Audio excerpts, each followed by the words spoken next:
역전의 용사들 시작합니다. 한 10분 정도 됐습니다. 명태균 대표가 구속영장 실질심사를 받고 구치소로 돌아갔습니다. 전화를 해봤는데 받지는 않았습니다. 신호는 들어갔는데요. 오늘 밤에 구속 여부가 결정될 것입니다. 여러분 어떻게 전망하십니까?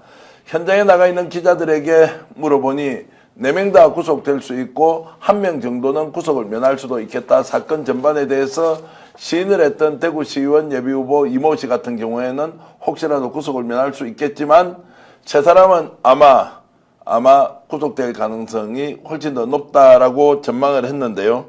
자, 오늘 법원의 영장실질심사와 관련된 구속 여부 집중적으로 저희들이 진단해 드리겠습니다. 그리고 오늘 예고했듯이 명태균이 건진과 그리고 천공보다 위에서 김건희 여사의 신뢰를 훨씬 더 받았다라고 하는 강혜경 씨의 발언 처음으로 여러분들께 공개하면서 혹시 이것이 청와대 용산 이전과 관련된 뭔가 모종의 메시지를 주고받았던 거 아니냐라는 문제까지 저희들이 짚어보겠습니다.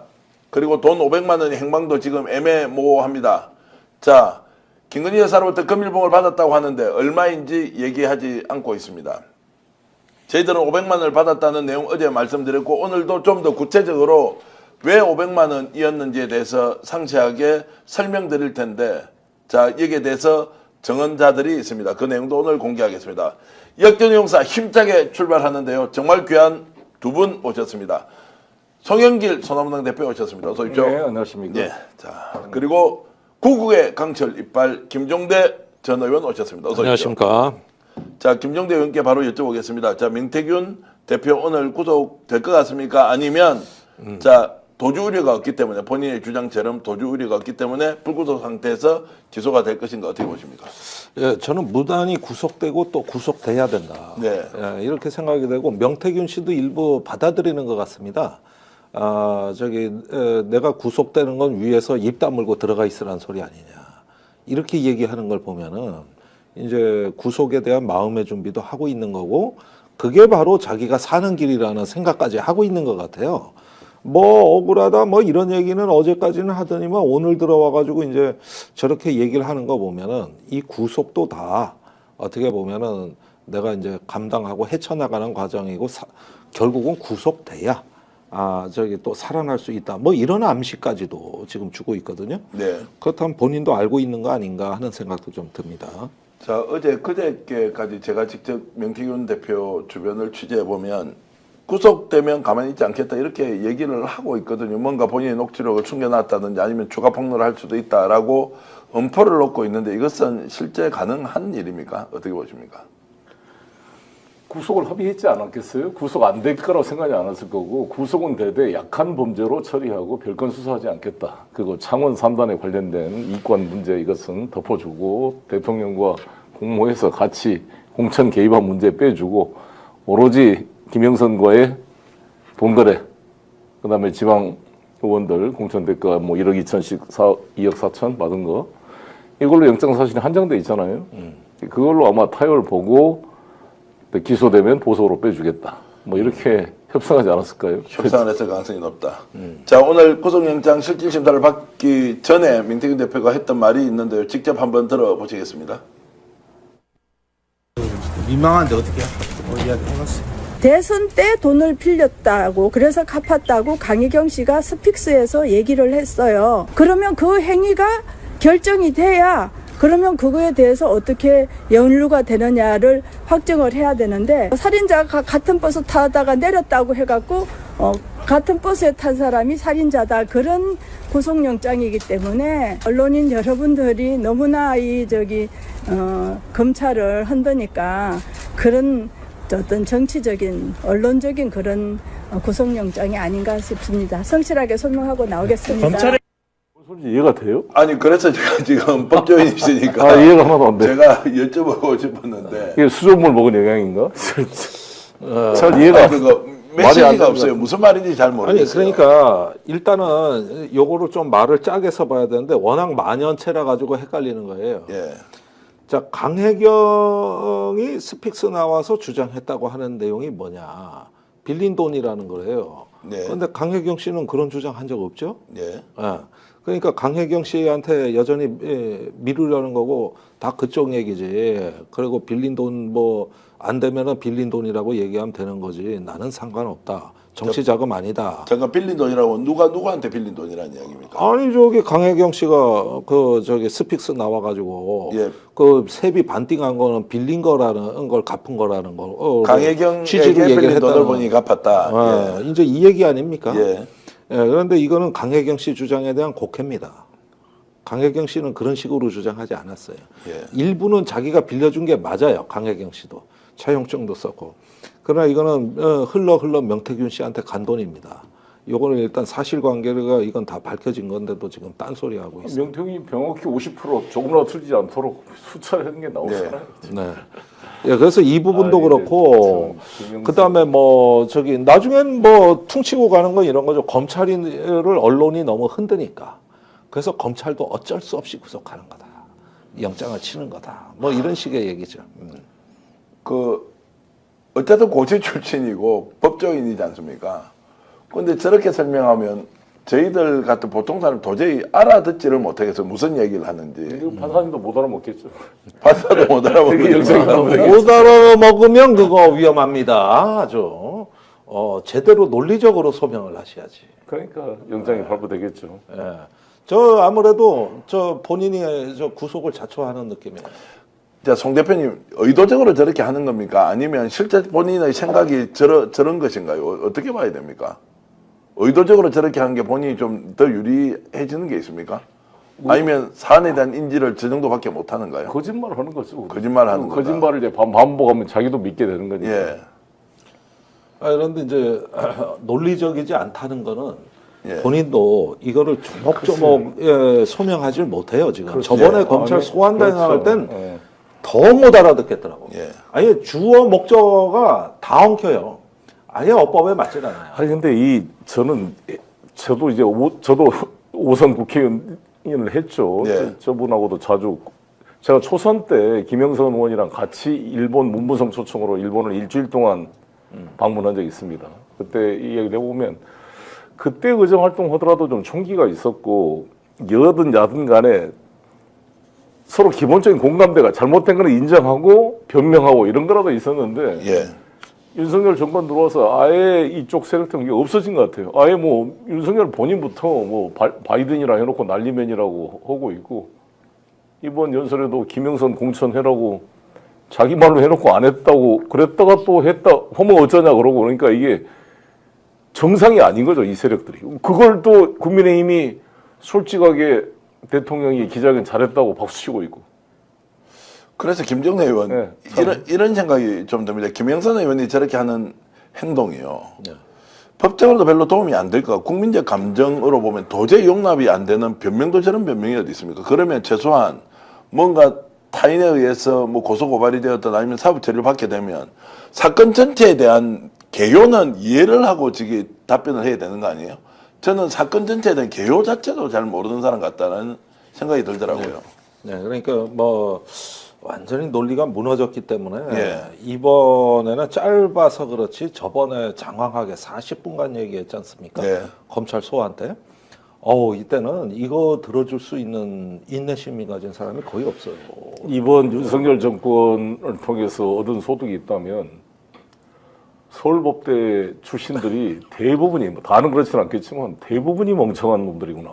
네. 정말 정상적이지 않는 애들이구나. 아니 학교까지 너무 그렇게 아니 아니, 뭐 다는 그렇다고 예, 하지 예. 않지만 하나같이 그렇잖아요. 지금 윤석열부터 시작해서 근데 거짓말을 저렇게 이런 대학을 정말 좀 재편해야 되지 않을까요, 정말? 아니 경성 제국대학의 우신 그렇긴 한데 이건 너무 일반화되면 안 되고 이번에 연대서도 이상한 사람 나왔어요. 그 김대남이라고. 그렇죠. 그제 모교지만 저도 좀 아니 그러니까 두 분 다 국회의원을 지내셨으니 질문을 드리면 김종대 의원, 자 이제 이런 정도면 국민들이 바라보고 있다는 생각은 좀 하고 말을 해야 될 거 아니에요. 네. 그 일방적으로 자기가 하고 싶은 이야기 막 떠든다고 되는 게 아니잖아요. 아니 그러니까 최근 들어와 가지고 소위 정치를 했다는 사람들이 말에 대한 책임 의식, 그 어떤 정치에 대한 소명과 국민에 대한 반듯한 자세, 그다음에 소명 이런 건 죄를 졌을 때 졌더라도 좀 이렇게 좀 반듯한 모습들을 보여주는 이런 사람들이 지금 거의 없이 그저 막 우기고 뭉개고 깔보고 뻔뻔하고 이런 게 이제 국민들한테 정치인의 일반적인 모습으로 비춰질까 봐 저는 그게 두렵습니다. 네. 저런 걸 청소년들이 보면 아 정치는 저렇게 하는 거구나 이렇게 느낄 거 아니에요. 거기에다가 말의 타락이 이게 말을 오염시키고 타락시키는 정치는 말로 하는 건데 그런데도 이런 어떤 현상이 보인다는 건 이게 정치의 수준 전체 능욕하는 거 아닌가 하는 생각까지 들어요. 그런데 이렇게 예를 들어서 좌우 또는 뭐 정당 간에 또 특정에 대한 호불호가 명확하게 갈리기 때문에 이제 진실, 사실 이런 거 별로 중요하지 않습니까? 대통령이 저렇게 거짓말을 좀 심하게 말씀드리면 밥 먹듯이 하잖아요. 김건희 여사도 거짓말을 밥 먹듯이 해요. 아무 부끄러워하지 않아요. 국힘도 나와가지고 야 민주당 너희 꼬라지 봐. 왜 우리 욕해? 뭐 이러면서 반어법이지만 사실 알고 보면 아무것도 진실에 접근하려는 국민을 생각하려는 이런 정말로 기본적인 태도까지도 다 그냥 포기해버렸다. 이거 어떻게 설명해야 됩니까? 국민이 평가해서 이제 심판하는 수밖에 없는 건데 예. 저는 이번 이 윤석열 정권은 보수 진보의 문제가 아니라 이 가짜 보수 세력이 된 거잖아요. 그러니까 윤석열과 한동훈 이런 분들이 국민의힘 정당에서 성장해서 배출된 지도력이 아니잖아요. 그것도 뭐 칼잡이들인데 네.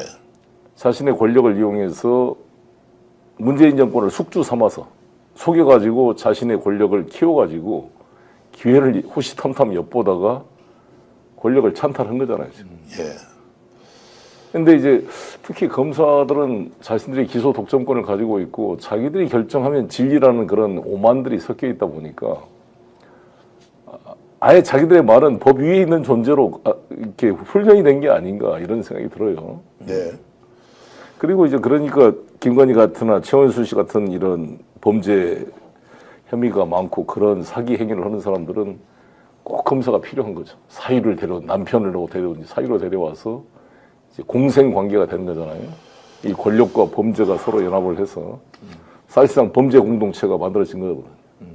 그거를 윤석열이 이제 최순실과 박근혜 대통령을 경제 공동체로 공범으로 기소했는데 이거는 범죄 경제 공동체죠. 그러니까 가족 공동체까지 된 거니까 이 최은순, 김건희, 윤석열은 뭐 같이 빠져나가기 어려운 범죄 행위가 쌓이고 있다 이렇게 생각합니다. 대한민국 최고의 대학에서 최고의 권력 집단인 검찰과 결탁이 되어서 어떤 불법을 저지르더라도 우리는 처벌받지 않는다는 이런 이제 생각을 갖고 사실상 범죄 공동체가 한 몸이 되어서 움직이는 형국이다 이런 생각이 저도 너무 강하게 듭니다. 그래서 이제 범죄 사실 중에 하나가 자 500만 원짜리가 이제 터져 나왔습니다. 네. 자 금일봉을 받았다. 자 500만 원이었다라는 이제 이야기가 나오는데 명태균 오늘 조사 과정에서 자 500만 원 특정하지도 않고 그리고 횟수는 또 오늘 한 보도해 보니까 2번을 받았다. 네, 두 라고 번으로 이제 돼 있어요. 했는데 두 번 500만 원씩? 아닙니다. 아니 그건 아니에요. 금액 자체를 지금 500만 원이라고 인정을 하지는 않고요. 네. 교통비 명목으로 받았다라고 했는데 이게 MBC 뉴스가 단독으로는 2차례 받았다 이렇게 또 검찰에 진술을 했다는 거예요. 그럼 한 번에 얼마인지는 알 수 없습니다. 근데 한 번은 500만 원을 받았다는 얘기를 직접 본 사람이 이제 언급을 했거든요. 근데 김종대 의원 이제 돈 금액이 나오는 것과 나오지 않는 것이 큰 차이가 있습니까? 글쎄요, 일단 금액이라는 거는 일단은 액수도 예. 나름대로 수사나 나중에 양형을 할 때 좀 영향을 미친다고 봅니다. 그리고 횟수도 그러는데 저는 거기에다가 시기입니다. 예. 지금 2021년 9월이라 그랬거든요. 돈 봉투를 받은 때가. 그게 한 번이 있고요. 본인 진술은. 실제로는 본인이 받아와서 자랑했을 때는 2022년 네. 3월 9일 당선 이후입니다. 예, 그런데 그 2021년 9월 그때가 바로 김혜경 씨가 네. 10만 원 그거 버카로 썼다는 예, 그 무렵입니다. 그러니까 어떻게 보면 같은 시기에 저기 어떤 사람은 500만 원씩 뭐 그것도 한 번이 아니라 2번 이상 최소 2번을 저런 식으로 줘도 아무 문제가 안 되고 어떤 사람은 버카 10만 원을 써도 문제인데 저게 다 선거에 그 도움을 달라고 잘 봐달라는 뜻으로 준 돈이거든요. 그렇다면은 이거는 저기 뭐랄까 현금으로 줬으니까 돈 봉투 하면은 또 우리 송영길 의원님께서 유난히 민감하신데 이런 식으로 그 음성적으로 줬다 그러면은 사실은 뭐 제가 보기에는 김혜경 여사에 대해서는 같은 법적 잣대를 들이대야 될 사안이 아닌가 생각이 들어요. 법적 잣대 문제도 있고요. 그래서 저희들이 취재를 좀 더 했는데요. 여러분들께 김태열 미래한국연구소 소장이 이 500만 원과 관련해서는 비교적 상세하게 기억을 하고 있었습니다. 김태열 소장이 어느 시점에 명태균이 500만 원을 받아왔는지 설명하는 내용이 있습니다. 함께 들어보시겠습니다. 명태균 씨가 김건희 여사한테 금일봉 받았다는 말을 자주 했거든요.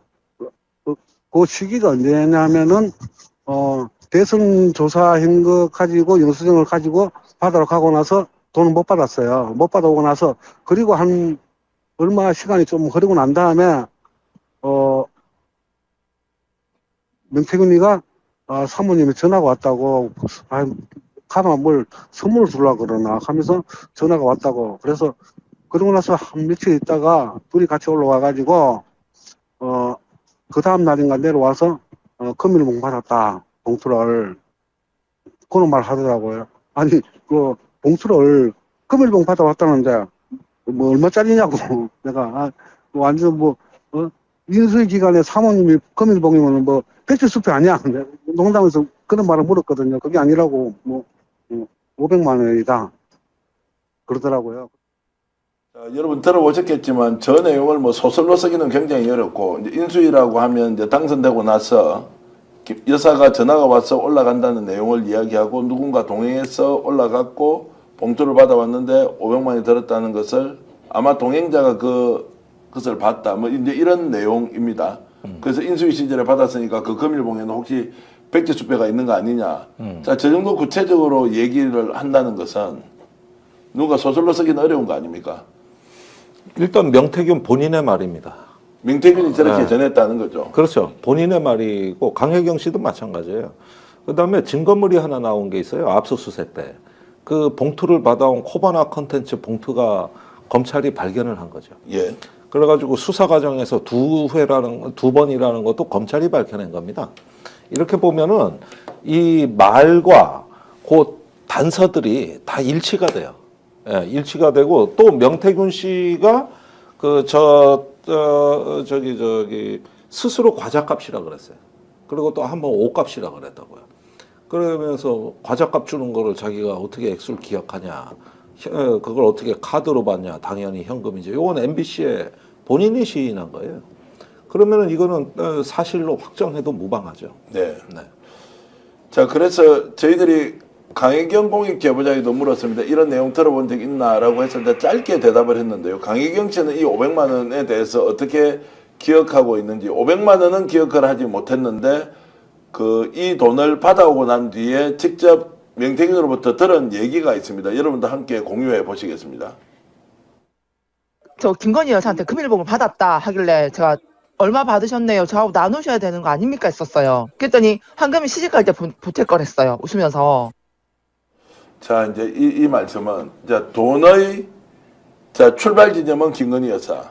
규모는 500만 원. 그리고 돈을 쓰는 용처는 농담, 진담 뭐 이렇게 섞어서 좀 돈 좀 갈라 씁시다. 이제 이렇게 하면서 이 돈이 이제 왔습니다. 자, 이 정도면 검찰이 이번에 공천 뒷돈 거래와 관련해서 이 부분을 넣어서 수사를 해야 된다고 생각해야 되는 거 아닙니까, 대표님? 어떻습니까? 수사를 안 하겠죠. 수사를 안 하겠죠. 네, 그러니까 특검을 하지 않으면 이 검찰이 수사를 할 리가 없지 않겠어요? 예. 그래서 저는 빨리 민주당이 이창수 서울중앙지검장, 예. 최재훈 반부패수사 2부장, 김건희 무혐의 처분을 이유로 탄핵 소추하게 결의했잖아요. 신속하게 소추 결의 통과시킬 것을 촉구합니다. 다시 한번. 예. 그래서 바로 서울중앙지검장이 직무집행정지된 것을 보아야 검사들이 느낌이 오죠. 아, 이제 권력이 끝나가는구나.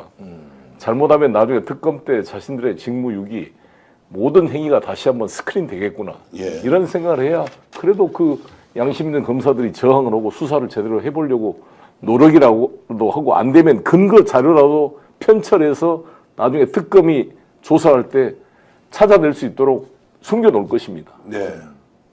도이치모터 주가 조작도 공범 과정에 그런 게 섞여 있는 게 보이는 거잖아요. 네. 이 부분은 김혜경 씨에 대한 어떤 오늘 판결의 잣대를 그대로 적용한다면은 네. 이거는 김혜경 씨가 법화를 썼던 시점과 비슷한 시기에 예. 수차례에 걸쳐서 현금 봉투를 건넸고 김건희 여사가 대선 때 도와달라고 준 돈이에요. 그러니까 이 무렵에 여론 조작이라든가 또는 경선에서 전략 수립이라든가 이런 것들을 명태균 씨가 상당히 주도해 나갔습니다. 그렇다면 이거는 일단 경쟁자를 꺾고, 경쟁자라면 홍준표 우선 지금 대구시장이죠. 더 나아가서는 이제 본선에서 이재명 후보를 낙선시키기 위해서 그렇죠. 준 돈입니다. 이렇게 성격 규정이 돼야 된다는 거고요. 두 번째는 이 선거 자금 또 정치 자금에 관한 모든 법령을 위반합니다. 이 부분에 대해서 이렇게 사인한테 어떤 당선시켜달라는 목적으로 불법적으로 돈을 쓴 거기 때문에 이건 선거법, 정치자금법의 위반 사유가 충분히 된다. 이렇게 보면은 이게 몇 차례인지는 지금 정확지는 않지만 일단 밝혀진 건 2차례. 네. 그 다음에 그걸 갖다가 이제 뭐 과자값이다, 옷값이라는 걸로 면탈될 사유가 아니라 선거와 관련돼 있다는 거. 이렇게 보면은 이 부분에 대해서 이제 검찰이 수사를 해야 되는 어떤 논리 구성은 마음만 먹으면 의지만 있으면 충분히 가능하다. 그래서 이거는 일단 검찰이 할 때를 기다리는 것보다는 빨리 고발이 들어가고 그렇게 해서 창원지검이 아닌 서울중앙지검이나 이런 데서도 수사할 수 있도록 일단은 뭐 시민단체건 민주당이건 고발 조치를 해야 되는 거 아닌가 하는 생각이 들어요. 자, 이제 확인을 좀 해드리겠습니다. 지금 현재 명태균 대표가 조사를 받는 과정에서는 2차례 받았다. 한 번은 2021년 9월경에 돈 봉투를 받았다고 했는데 한 번은 기억나지 않는다라고 했습니다. 제가 조금 전에 녹취를 들려드렸던 그 내용은 당선 이후에 가서 500만 원을 받아왔다라는 내용인데 이게 이제 2개가 섞여 있고 그 2차례에 걸쳐서 총 얼마를 받았는지 당사자가 진술한 바는 없다라는 내용으로 이제 좀 정리를 하겠습니다. 이게 법적으로 어떤 문제가 있든 없든 이 정도 금원이 오갔으면 당연히 수사를 해야 하는데 수사 의지가 있느냐 없느냐에 대해서 지금 검찰 그냥 지나칠 가능성이 높다. 그런데 여기서 이제 중요한 것은 김정대 의원께 하나 더 질문을 드리겠습니다. MBC 단독이나 동아일보 단독이요. 대검에서 지금 나오고 있어요. 창원지검에서 취재를 해서 나오는 게 아니고 네. 제가 파악하기로는 자 대검찰청 쪽에서 정보 보고가 올라오는 수사기록 보고가 일부 지금 네. 바깥으로 나오고 있다라고 한다는 것은 혹시 검찰 내부에서도 이게 통제가 되지 않는 것 아니냐라고 이렇게 의문을 제기할 수 있는데 그렇게 보십니까? 그러니까 JTBC 같은 경우는 저번에 도이치모터스 관련해서 검찰의 수사 기록이 계속 유출돼 있지 않습니까? 예. 그건 우리 서울중앙지검 쪽에서 나오지 않았냐 이렇게 그냥 추론을 하는 거거든요. 그때 그게 어떻게 해서 나왔는지 지금 이유가 밝혀지지 않았어요. 굉장히 궁금한 대목입니다. 그렇다면 이번 경우에도 마찬가지 맥락으로 해석이 될 수가 있겠죠. 그때도 수사 자료는 세더라. 지금도 마찬가지 아니냐. 이런 부분들이고요. 그러나 한편으로는 그렇습니다. 이건 어디까지나 관할 건이 창원지검에 있어요. 예. 근데 대검이 들여다보기 시작한 지는 얼마 안 돼요. 불과 한 달 남짓 정도 됐을 겁니다. 아마. 그리고 수사팀을 보강했던 것도 대검이 이제 지휘를 한 걸로 보여지고 그렇다면은 일단은 대검 쪽이라고는 보는데 그러면은 이렇게 관여하자마자 바로 정보가 새는 건 좀 직관적으로 이해가 안 가요. 저번에 도이치모터스 거는 옛날 거 아닙니까? 네. 그리고 이제 무혐의 처리하기 직전에 센 정보인데 이제 바로 들여다본 지 얼마 안 됐을 텐데 이런 정보가 샌다? 요거는 조금 제가 직관적으로 이해가 안 가요. 이해가 안 간다는 의미는 어떤 의미입니까? 이해가 되지 않는다는 것은 의도 없이 그냥 흘러나와. 그러니까 이 부분도 이거는 조금 확인이 필요한 대목입니다. 그래서 뭐라고 단정 지을 수는 없는데 일단은 제가 보기에는 이거는 검찰의 무슨 다른 뜻이라기보다는 언론사의 능력 아닌가 하는 생각이 들어요. 네. 그렇죠. 기자의 취재 능력이고 평소에 다져놓은 빨대들의 힘입니다.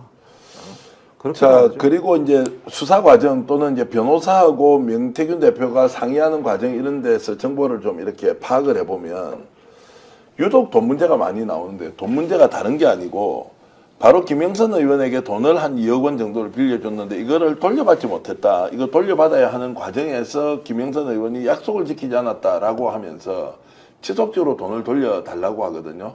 그리고 송 대표님 잘 아시는 분도 명태균으로부터 부탁을 받습니다.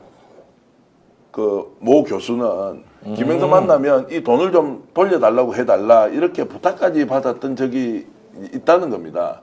그러니까 돈 문제가 굉장히 복잡하게 얽혀 있었던 거 아니냐 이것을 계속 명태균 대표가 영장실질심사 가기 전에 변호사와 좀 상의를 했다고 하거든요. 이런 부분은 좀 어떻게 좀 모르겠습니다. 해석의 여지가 좀 명태균 있나요? 본인이 채권 채무 관계로 위장하기 위해서 사실상 알리바이용 녹음을 할 수도 있는 것이고 예. 대단히 머리가 좋은 양반이라 여러 가지의 그런 복선을 가지고 이렇게 해놨다는 생각이 듭니다. 예, 예. 아니 이 문제는 선관위가 고발한 거예요. 그렇죠. 예. 아, 빌린 돈 갚았다. 이게 말이 안 된다고 본 게 선관위야. 그렇죠. 그러면은 정치자금법으로 거기다 선거법까지 얹어서 고발한 겁니다. 이거는. 그런데 검찰이 수사를 안 해서 선거법은 공소가 시효가 소멸돼 버렸어요. 그냥 안 하고 있다가. 네, 그렇죠. 그 이제 정치자금법 하나 남은 건데 이거는 저기 회계가 소명이 안 된다. 무슨 꾼 돈이냐. 이거는 우리 추론이 아니라 선관위의 공식 판단이고 그래서 고발이 된 거예요. 그리고 선거 회계라는 건 이런 한 푼도 통장과 지출과 이 저기 뭐냐 증빙 서류가 없으면 무조건 고발입니다. 이런 것들이 저기 꺼주고 뭐 하고 하면 회계를 이렇게 문란하게 그냥 해도 된다는 얘기인데 사실은 그런 선거 회계는 없어요. 선거 회계는 다 미리 시나리오를 짜놓고 통장, 지출 증빙 서류, 일목요연해야 이런 하나 틀리면 안 되는 거예요. 그랬는데 꺼졌는데 세비로 갚았다. 그런데 그 꺼졌다는 건 선거 비용 아닙니까? 예. 그걸로 저기 총선 치렀다는 거 아니에요. 그러니까 남의 돈으로 선거 치르고 세비로 갚았다. 아니 세상에 그런 선거가 어디 있습니까 이게. 그건 선관위부터가 일도 안 먹히는 거예요. 뭐 당연한 말씀인데요. 그런데 이제 워낙 김영선 의원이 돈 문제와 관련해서는 좀 심하게 말씀드려 지저분하게 해가지고요. 이쪽 저쪽 공짜 돈 다 끌어들여 가지고 자기는 돈 한 푼 안 내고 선거 치르고 나서 얼마를 돌려주기로 했는데 그 돈도 돌려주지 않으면서 제3자로 하여금 이 돈 갚으라라고 하는 독촉을 받을 정도로 돈 관리에서는 심각한 문제가 있었다. 재산이 100억이라는 설, 선관위의 정치자금 신고 본인의 재산 등록에는 무려 70억 원 정도의 신고를 해놨는데 이게 돈 5천만 원, 100만 원이 없어가지고 저기 뭐냐 월세 나오는 그 부동산도 있다며 빌딩도. 빌딩도 네. 지금 저 영등포구에 4층짜리 빌딩이 있습니다. 그러니까 이런 분들이 왜 정치를 할까 그냥 돈 벌고 살지. 아 내가 이런 얘기까지는 안 하려고 그랬는데 내가 노회찬 대표님 돌아가셨을 때 5일장 치렀어요. 예, 예. 어떻게 된 거냐면 선거에 보태 쓰라고 고등학교 동창이 와서 그렇죠. 2천만 원을 줬어요. 그리고 나머지 뭐 3천만 원은 강의비다 뭐다 해서 충분히 소명이 되고 털어버릴 수 있는데 그분한테 타격이 된 건 2천만 원입니다. 그랬는데 그 2천만 원이 소명이 안 돼 버린 거예요. 사실은 고등학교 친구한테 빌렸다. 나중에 갚으려 그랬다. 만약에 김영선 시기라면 저건 문제조차도 안 돼요. 예. 그랬는데 저기 그때 또 그 돈을 받으셔가지고 저 회계 처리만 했어도 말하자면 정치자금으로 이걸 정식으로만 그 후원금으로 처리를 했어도 그런 사태는 아예 발생하지도 않았는데 그걸 깜빡 놓치신 거예요. 예. 그걸 갖다가 양심의 가책으로 안고 있다가 나중에 비극적인 사태를 맞이했습니다. 아니 지금 정치인이라는 게 이런 어떤 선거에 대해서 한두 번 선거를 한 사람도 아니고 5선 의원이라는 사람이 이걸 갖다가 저기 뭐 선거를 갖다가 거저먹고 나중에 그거를 세비 반띵을 해서 갚았다? 그것도 근데, 중간에서 또 근데 강혜경 씨가 일부 떼먹었다? 이 사건이 이걸 국회의원이 할 얘기입니다. 이게. 선관위가 고소를 했는데 창원지검에서 수사를 제대로 안 하고 검사가 속해 있는 수사과에다가 배정을 해서 뭉개고 있다가 그 중에 청와대 대통령실 공직기관 무슨 비서관이나 행정관이 창원에 내려가서 뭐 만났고 네, 예. 그러면 정유미라는 창원지검 검사장이 완전히 윤핵관 쪽에 윤석열 검찰총장이 호위무사였던 사람으로 알려져 있고 그러니 이게 수사가 처음부터 그때부터 권력이 작용되는 거잖아요. 강혜경 씨가 만약 이걸 공익제보를 안 했으면 이런 일이 대충 넘어갈 수도 있었던 거 아닙니까? 그렇습니다. 강혜경 씨 덕분에 검사도 없는 수사과에 처박아 놨던 이 자료를 검사의 일에 뒤늦게 배당을 했고 그걸로 되냐 그랬더니 뭐 검사를 몇 명 중앙에서 파견했다 그러고 그래서 더 이상 어떻게 수습할 수 없는 상황이 되니까 이제 백신 수사에 들어간 거죠. 쪼개기 네. 수사, 백신 수사. 그래서 이제 그러니까.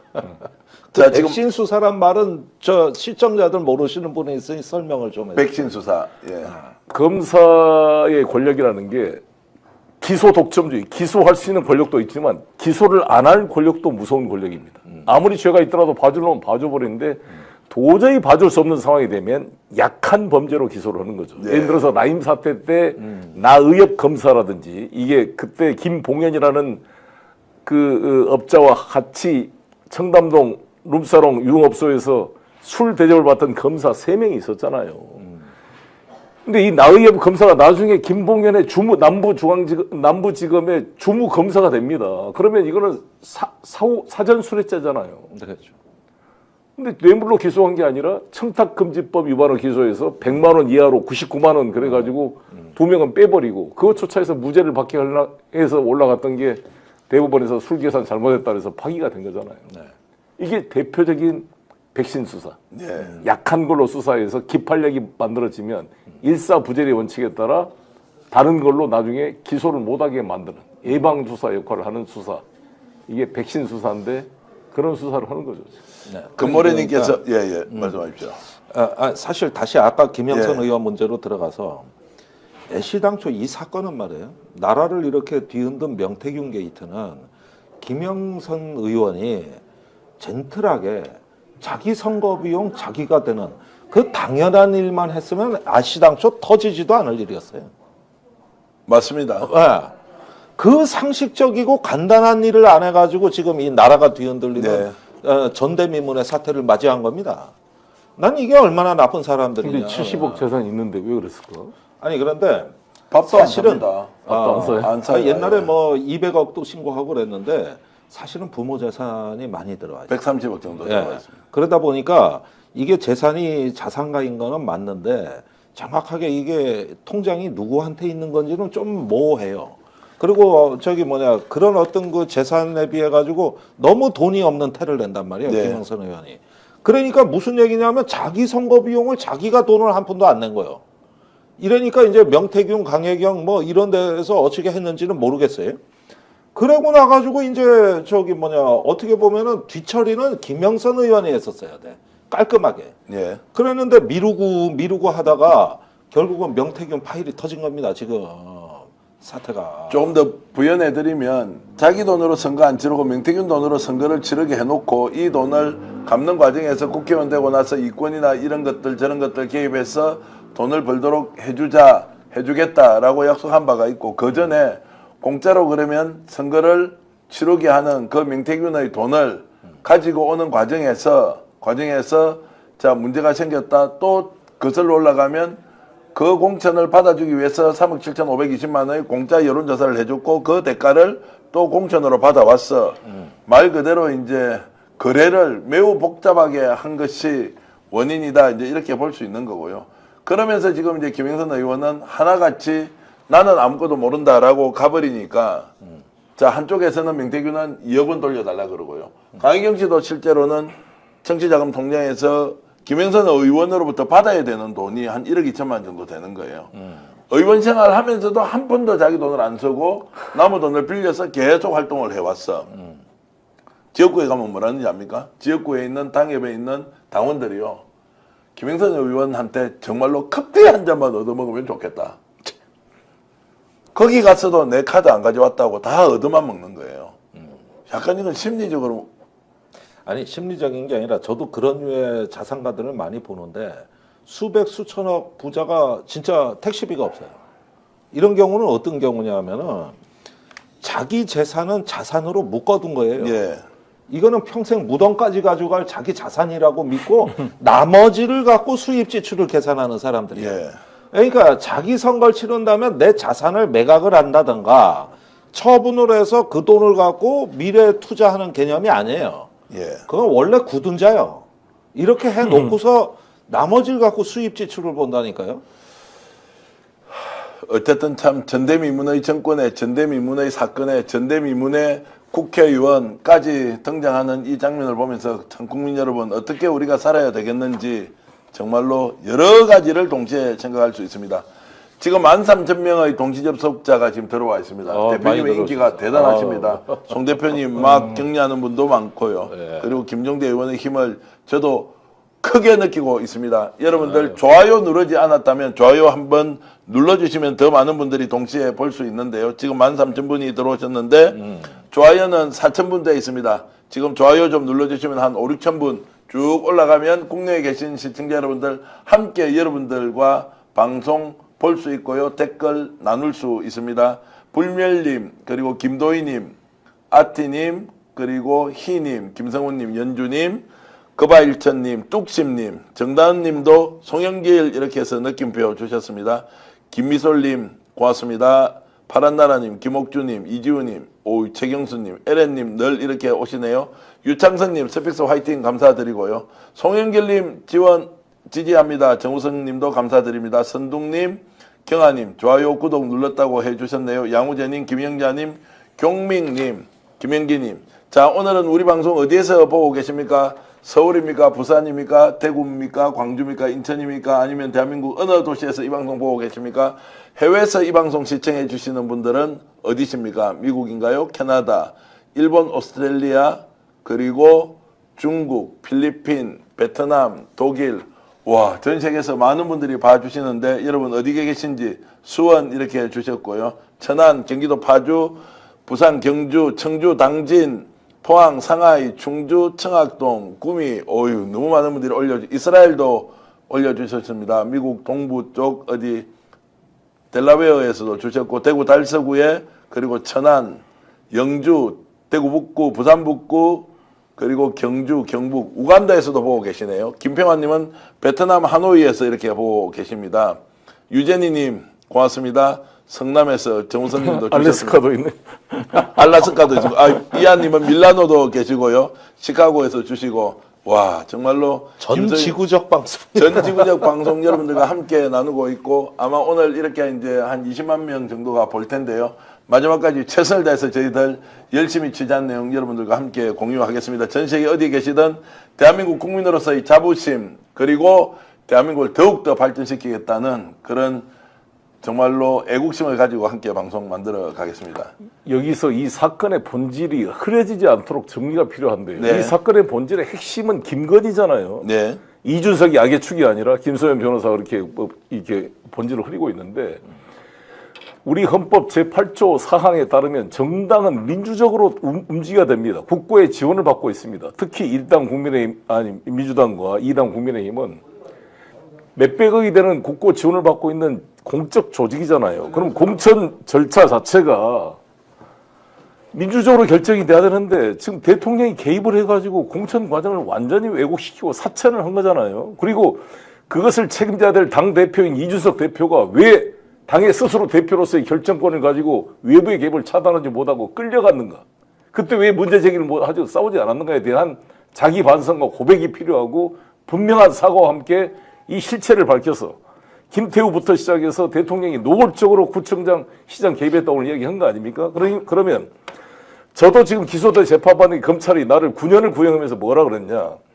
가장 민주적이어야 될 정당이 정당 내에 당 대표를 선출하는 과정에서 돈 봉투가 뿌려져서 정당 민주주의를 왜곡시키는 큰 범죄를 저질렀기 때문에 9년을 구형한다, 이런 논리인데, 좋다고요. 그러면 이것은 당 대표 선거를 넘어서 이거는 공직 후보자를 추천한 거잖아요. 훨씬 당직 선거와 달리 국민의 책임을 받는 국회의원과 구청장을 뽑는 이러한 공천 후보를 이렇게 대통령이 개입해서 했다는 것은, 특검 시절에 윤석열과 한동훈이 박근혜 대통령을 공천 개입했다 그래서 2년 실형을 받도록 기소했던 그 논리를 그대로 적용한다면 저는 완전히 국정농단의 탄핵 사유가 될 것이다. 네, 예. 라고 저는 생각합니다.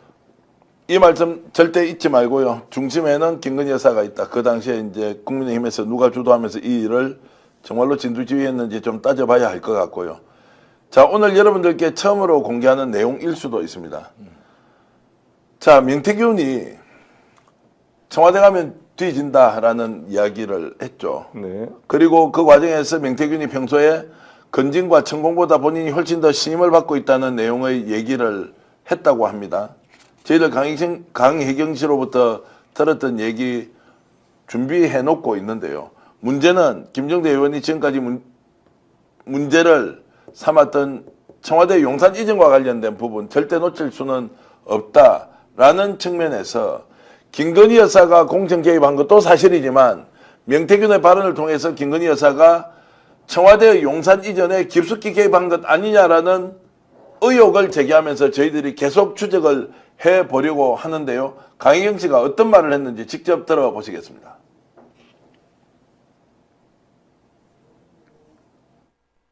그 김건희 여사가 명태균을 만나기 전까지 건진법사 이제 천공의 말을 이렇게 많이 귀담아 들었는데 명태균 씨 이제 만나고 난 뒤로부터는 천공하고 이제 건진법사가 이제 뒤로 이렇게 펼쳐지면서 명태균 대표가 이제 그 분들보다 위로 올라갔다 하면서 저한테 과시를 많이 했었습니다.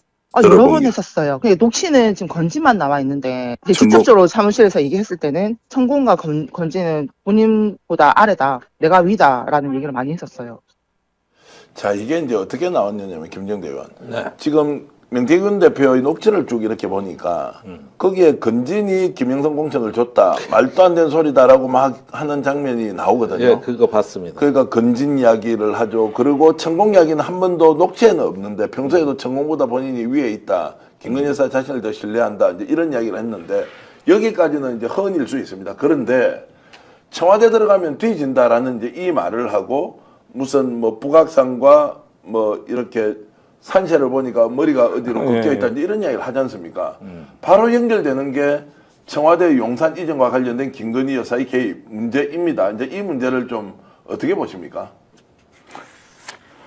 그 신영환 교수의 증언에 따르더라도 대통령 선거가 있었던 2022년 3월 9일, 3월 10일까지 공식 석상에 청와대 이전은 바로 광화문 앞에 있는 정부 종합청사로 이전하는 것으로 기록되어 있다는 건데 그 이후에 비합리적 구조를 통해서 이러한 명태균이나 이런 걸 통해서 청와대 가면 죽는다.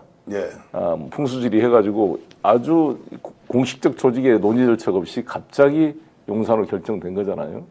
그게 확인된 거라고 보여집니다. 네. 이게 국정이라는 게 그걸 참고할 수는 있겠죠. 여러 가지 그런 뭐 토속 신앙 같은 걸 참고할 수는 있겠지만 된다면 공식적으로 그걸 계기로 공식 논의 절차에서 점검을 해야 될 거 아니겠습니까? 왜냐하면 청와대 이전이라는 것은 단순한 이런 일반인이 아니라 대통령이 존재가 옮기는 거니까 국군 통수권자야 보안 문제, 경호 문제, 그다음에 도청 방지 문제라든지 통수권자로서의 작전을 지휘하려면 모든 모니터나 이런 게 다 될 수 있는 시설들이 있어야 할 텐데 그게 지금 하나도 안 돼 있어. 바로 청와대 도청 사건, 지금 대통령이 도청 사건으로 연결됐고 지금도 매우 취약한 국가 안보적으로 취약한 상태에 놓여 있는 거 아니겠습니까? 네. 그러니까 이게 청와대라고 하면은 단순히 대통령 집무실과 관저가 있는 것을 넘어서 국민 모두의 집입니다. 네. 많을 때는 4천 명이 하루에 그 관람도 하고 완전히 국민의 자산이거든요. 이런 것들이 이전을 하려면은 일단 공청회라든가 여러 가지 토론을 통한 국민 여론 수렴, 그 다음에 이제 대규모 공사가 소요되기 때문에 예비 타당성 검토라든가 또 이런 예산 심의 과정에서의 어떤 그 국무회의나 국회 심의 과정 이런 것들을 하면 준비 기간에만 최소한 6개월 내지 1년이 걸리고 네. 그 다음에 법적 절차를 받는데도 그 상당한 시일이 소요됩니다. 그런데 인수위가 구성되기도 전에 용산 이전이 먼저 결정됐다는 게 충격적입니다. 자, 정확하게 얘기하면 3월 10일 날 대통령이 기자회견 또는 기자 일문일답을 하는 당선인 시절에 그때까지만 하더라도 조금 전에 송 대표님 말씀대로 네. 자, 청와대는 광화문으로 간다고 돼 있었단 말이에요. 그렇죠. 그러니까 지금 말씀하시는 거는 그 며칠 사이에 지금 뒤집어졌다는 그 거죠. 10일 날까지는 그랬죠. 예. 그런데 14일 날 불과 나흘 후에 김용현, 윤한홍 등이 국방부를 방문해서 네. 서욱 국방장관한테 3월 말까지 청사를 비워라. 네. 그리고 이건 통보다. 네. 협의가 아니라 그랬어요. 네. 이러면은 그 14일까지 그 짧은 기간 안에 무슨 일이 일어난 거예요. 그런데 그렇게 통보를 했음에도 불구하고 이 서욱 국방장관은 도저히 받아들일 수가 없었어요. 불가능하거든 그 기간에 이사를 간다는 게. 그래가지고 인수위에다가 그 인수위에 파견된 인수위원 그 육사 동기생을 보내가지고 로비를 했다고. 야 제발 이건 너무해도 너무한다. 안 된다. 이래가지고 인수위에서도 생각해 보니까 그 말이 맞긴 맞거든. 그래가지고 대통령한테 다시 보류 건의를 또 합니다. 그러나 그 즉시 묵살당합니다. 그렇게 보면은 이게 결정 14일쯤에는 이미 용산 이전으로 결정이 완전히 끝나 있었어요. 어떤 직원도 안 통해요. 그리고 대통령실은 하루도 안 가겠다 그랬고 저 청와대는 그 다음에 윤 당선자가 뭐라 그랬냐면 국방부 앞에 천막이라도 치고 가겠다 그랬어요. 천막이라도 치겠다고. 거기서 정권 출범하겠다. 이렇게 돼버리니까 완전히 그냥 자빠져 버리니까 다 두 손 들고 진 거죠 거기에. 그리고 제일 비상사태는 인수위였어요. 저걸 무슨 수로 뒷받침하냐고 저 대통령의 고집을. 근데 이건 대통령의 결정이 아니에요. 제가 보기엔 김건희입니다. 왜 그러냐? 이명수 녹취록이 있어요. 7시간. 거기 보면은 대통령 선거 전에 김건희 여사가 우리 청와대 안 들어간다고 얘기하는 장면이 나와요. 물론 그때는 광화문이냐 용산이냐 이런 것들은 얘기는 구체적으로 없지만 저기는 안 들어가. 그런데 이번에 명태균 씨 녹취록 공개된 네. 건 뭡니까? 거기는 하루라도 들어가면 죽는다는 거 아닙니까? 명태균이 딱 가스라이팅을 했군요. 자, 그래서 민태균의 혹시 저 청와대 가면 돼진다는 게 혹시 이제 자료 준비되어 있는지 우리 제작진 준비해 주시고요. 여기서 이제 중요한 것은 3월 10일까지 자, 대통령 당선인이 3월 10일까지 광화문으로 간다고 돼 있던 것을 3월 14일 날 자, 김용현 그다음에 윤한홍이 같이 간 거죠. 예. 당시에 서욱 국방부 장관을 찾아가서 3월 30일까지 말일까지 나가라. 국방부 다 비워라고 이야기. 그리고 이건 통보라 그랬어. 통보다. 예. 그리고 저기 왜 서욱 장관이 로비를 했다 그랬잖아요. 예, 예. 그랬는데 인수위에서 답변이 왔어요. 안 나가겠다는 거냐. 예. 이렇게 답변이 왔습니다. 반항이냐 뭐 이런 이야기죠. 그렇죠. 황명이냐 이렇게 이제 나가버리는 그렇게 내려온 거야 이게. 그러니까 이유 불문 무조건이에요. 시키면 자, 그러면 시키면 여기서 하나 예, 예. 주문 넘어시다. 아니 김영선 공천이 5월 9일 날 5월 10일 취임 하루 전이기 때문에 당선자 신문이기 때문에 법적 문제가 없다고 말했던 정진석 비서실장 말을 여기다 대입시켜 보면 공무원도 아닌 자가 그렇죠. 협박을 했어. 국방부 장관한테 피어. 그때 국군 통수권자 문재인 대통령이 문재인 대통령인데. 시퍼렇게 살아있고 그러니까 문재인 대통령도 다 너무, 있는데. 너무 사람이 착하고 약에 빠진 거지. 내가 그랬으면 아직까지는 내가 국군 통수권자인데 자기는 그러면 민간이라는 주장 아니에요? 지금 정지석 실장이 말했다는 게. 그렇죠. 근데 현직 국방부 장관한테 비어 자, 그래서 알아가는 거냐 이렇게 협박했다는 거 아니에요? 자, 그 초법적 행위도 따져야 하는데 아니 대표님 이제 이걸 묻고 싶은 거예요. 어떻게 청와대를 이전하는데 나흘 만에 특정 지역을 정해놓고 그쪽으로 가는데 한 달도 아니에요. 20일, 3월 14일이니까 3월 30일 한 17일 정도 될 겁니다. 그때까지 다 비워. 라고 하는 국가정책 결정과 집행이 가능하냐는 질문을 제가 좀 드리고 싶은 겁니다. 지금 가능하게 만들었잖아요. 가능하게 만들었다. 아니 그런데 이 부분이 최근에 국회 운영위에서 계속 문제가 됐는데 그리고 감사원 감사를 했는데 용산 이전에 대한 건 감사 대상에서 빼고 예산 집행만 감사를 한 거예요. 그랬는데도 불법과 탈법 그래서 그게 다 소지가 나온 거죠. 무더기로 나왔는데 그 감사에서조차 앞에 게 빠졌어요. 그런데 사실 진짜 감사는 그거여야 됐어요. 빠진 부분. 그러면은 지금 와서 이렇게 보면은 이런 식으로 이제 여사가 기자한테 청와대 안 들어갈 거야 공언하고 이게 현실화되는 걸 우리가 목격하는데 네. 이 부분이 앞으로 그냥 대충 넘어가고 용납이 된다 그러면은 나라 절단납니다. 아니 대통령실 이전이 어떻게 대통령의 문제입니까? 국가 안보의 문제지. 그러는데 이런 부분을 갖다가 여사 무속인 여론조사라도 했는지는 몰라도 이런 식으로 해가지고 조단위 사업이 집행됐다 그러면 그게 정상국가입니까? 실패국가지. 자, 그래서 서울시청사를 옮긴다. 그리고 부산시청사를 옮긴다. 그런데 선출된 공직자의 배우자가 뭔가 꼽혀가지고 어디로 가자 이게 말이 안 되지 않습니까? 네. 청와대는 더욱더 그러하죠. 그런데 이 문제를 지금 제기해 놓고 있는 이유 여러분 조금만 지켜보십시오. 스픽스가 여러 경로를 통해서 취재를 하고 있는데 이거 절대 놓쳐서는 안 되는 것이다. 명태균 게이트로 출발하지만 대통령실 그리고 청와대 용산 이전 문제로 이어질 만한 단서는 여러 가지가 있다. 하나하나 확인하는 대로 여러분들께 보여드리기로 하고요. 그래서 김건희 여사가 만약 개입을 했다면 어떤 말을 듣고 그 결정을 했을까라는 단서 명태균으로부터 나오는데 여러분 한 번 더 들어보시겠습니다. 내가 뭐라 하대. 경호가 나발이고, 그럼 내가 그거 가면 뒤질락한테, 본인 같으면 뒤질락하면 가나. 내가 그 김건희 사모 안재정이라고 논조 끌어올릴 사주력 하고 내가 뭐라 했는 줄 알아요. 본인이 영부의 사주가 들어왔는데, 본 대통령 사주가 안 들어왔는데. 근데 두 번째는 3월 9일이라서 당선된다 그랬지. 그 왜 그러냐 그래서 꼽히기 전에는 윤석열이가 당선이 되면은 이재명을 이길 수가 없다.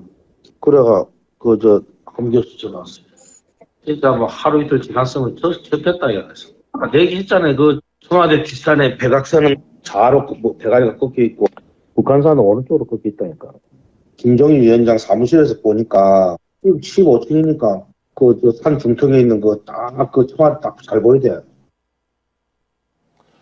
자, 이제 저 내용이 실제 김건희 여사의 용산 이전 결정 과정에 영향을 미쳤다라고 하는 것이 확인되면 어떤 파장이 있을지, 그 비용이 1조가 들었는데 비효율의 극치인데다가 지금 현재 용산 이전 이후에 생겼던 수없이 많은 문제의 출발 지점이 절차를 밟지 않고 적극적으로 초현실적인 뭔가 요소에 의해서 결정된 것이 저는 밝혀질 것이라고 확신하고 있고요. 지금까지 나와 있는 정황만 보더라도 비정상적으로 결정된 게 맞지 않습니까, 대표님? 그렇게 결정이 되면 그 과정에 수많은 예산이 소요되고 그 예산을 가지고 수익약으로 돈을 버는 사람들이 생겨납니다. 예를 들어서 경찰 제복 한번 또 바뀌었잖아요. 색깔 다 되고 나죠. 그 경찰 전국 경찰에 13만 명이 넘은 경찰들 제복을 싹 바꾸면 그 비용이 얼마입니까? 국가 예산이. 그 납품한 업체들이 누군지는 모르지만 다 조사해 보면 관련이 나올 거예요. 다 뭐 21g부터 시작해서 그 관련 업체들이 다 해먹고.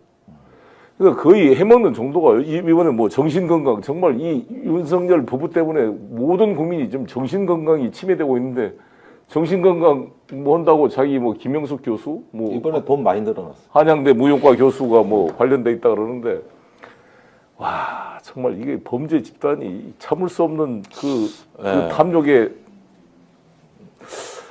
그 진짜 그러니까 끝장 막장 정권을 보는 것 같습니다. 저기 인수위 때 이런 결정이 왜 중요하냐면은 이때가 이 나라가 김건희의 나라라는 것을 확실히 확인시키는 출발점에 이 사건이 있는 거예요. 그러니까 사실 이럴 때조차도 어느 공적 기능이 살아 있어가지고 견제라도 했더라면 오늘날 이렇게 김건희의 나라가 되진 않았을 거예요. 그런데 아무도 직언하지 못하거나 뒤로 물러서고 납작 엎드리는 순간 어떻게 되느냐? 김건희한테는 이거는 내 나라라는 어떤 확신이 이제 비로소 강화된 것이고 그게 정권 출범부터 첫 출발부터 잘못된 길을 닦아왔던 겁니다.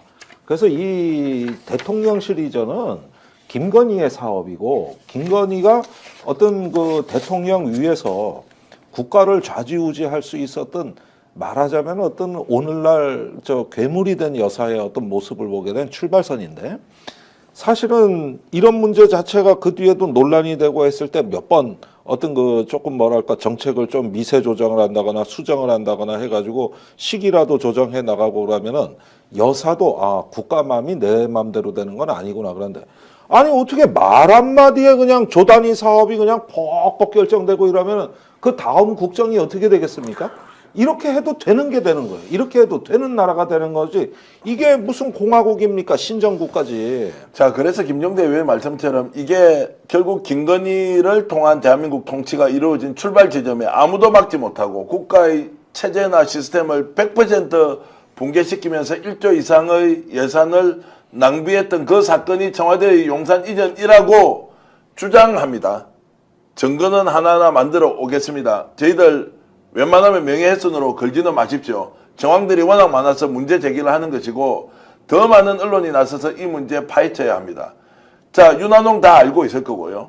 그리고 김용현 지금 국방부 장관, TF 부단장이었고 다 청와대 대통령실의 경호처장이었습니다. 훤히 알고 있습니다. 그리고 백재권 씨는 갔다 왔다면서요.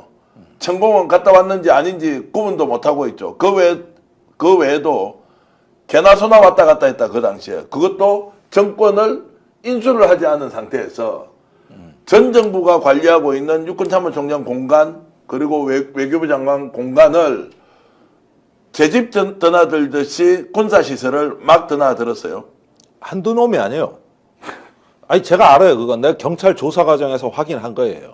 육군본부에서도 천공을 구별 못하는 이유가 너무 많이 와서 누가 천공이고 뭔지 구별이 불가능했다는 게 육군본부 장군들의 증언이에요. 그 사람들 참고인 조사 받았잖아요. 그러니까요. 그리고 여기에서 이런 어떤 그 일종의 무슨 무속판인지 뭔지를 판을 벌려가지고 거기가 벌집이 된 거야. CCTV에 보면 무더기로 나와. 그러니까 이런 상황으로 해가지고 자기들의 잔치를 이제 한바탕 하고 난 다음에 이제 국가대 예산이 한정없이 들어갑니다.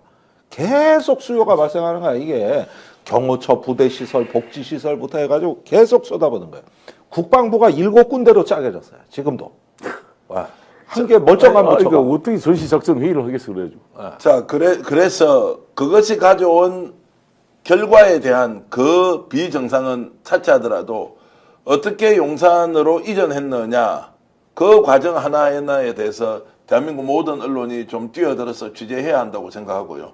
그 카니발, 검은색 카니발 2대에 나눠 타고 갔던 관저에 네. 육군참모총장 관저에 갔던 그 차량 2대의 운전사 그리고 국회의원 2명 또는 국회의원 1명 그리고 김용현 경호처장 그리고 천공이든 백재권이든 제3자든 누구든 그리고 명태균은 거기에 안 갔는지 갔는지 아직 확인되지 않습니다. 따져봐야 합니다. 그 뒤에 최재형 목사가 또 폭로한 내용을 보면 그 안에서 무슨 뭐 녹광인가 이런 거를 5개를 묻어놓고 더 충격적인 것은 제가 취재하고 있는데 그 인근에 살고 있는 주민이 희한한 장면을 목격했다는 것도 저희들이 취재를 하고 있는데요. 이거 반드시 밝혀야 합니다. 대한민국은 민주공화국이고요. 우리가 못하면 누가 이것을 밝히겠습니까? 언론인 여러분, 시민 여러분 좋은 제보 있으면 같이 나누어서 가야 됩니다. 그리고 그것이 국정농단의 출발 지점에서 우리가 놓쳤던 가장 큰 국가적 실책이다 라는 생각. 김건희 여사가 마음대로 할 수 있다는 것을 결국 모든 사람들한테 다 보여줬던 장면이 저는 용산 이전이다 생각하고 김종대 의원이 그것을 2024년 3년 2년 말입니다. 아니 저는 인수위 때부터 싸웠어요. 예. 그때부터 뭐 100분 토론 나가고 뭐 해가지고 제가 싸웠는데 여기서 한 가지 제가 짚어줄 건 뭐냐면은 그때 당선자한테 직언하지 못하고 방송 나와가지고 용산 이전의 당인성을 얘기하면서 윤핵관의 진용이 갖춰진 거예요. 그렇지. 네. 그러니까 제가 주로 방송에서 상대했던 사람들. 예. 제가 서울시장 그때 출마해서 오세훈 시장과 싸울 때도 비겁한 오세훈 시장 거기 다 그 용비어천가 불렀잖아요. 예. 그 정말 여러 가지 오염 정리도 안 돼 있는데 어린이들 그렇죠. 거기 시설도 들어가고 거기 서울시장으로서 사실 거기 평택 이전 이후에 미군 부대 거기 얼마나 우리 시민을 활용해야 될 계획을 세워야 될 판에 완전히 망가뜨려 놓은 거죠. 그게 바로 이 정권의 성격을 결정한 거다. 네. 이 권력의 성격이 용산 이전을 통해 가지고 제1렬에 누가 쓰고 네. 배후에서 누가 연출하고 각본하고 그 꼭지점에는 여사가 존재하는 이 권력의 성격을 대부분 결정하는데 이 용산 이전이 그 역할을 했다는 거죠. 자, 이런 부분 하나하나 이제 밝혀 나가겠습니다. 여러분들도 많은 성원 부탁드리고요. 자, 역전용사 1부는 여기서 모두 마치겠습니다.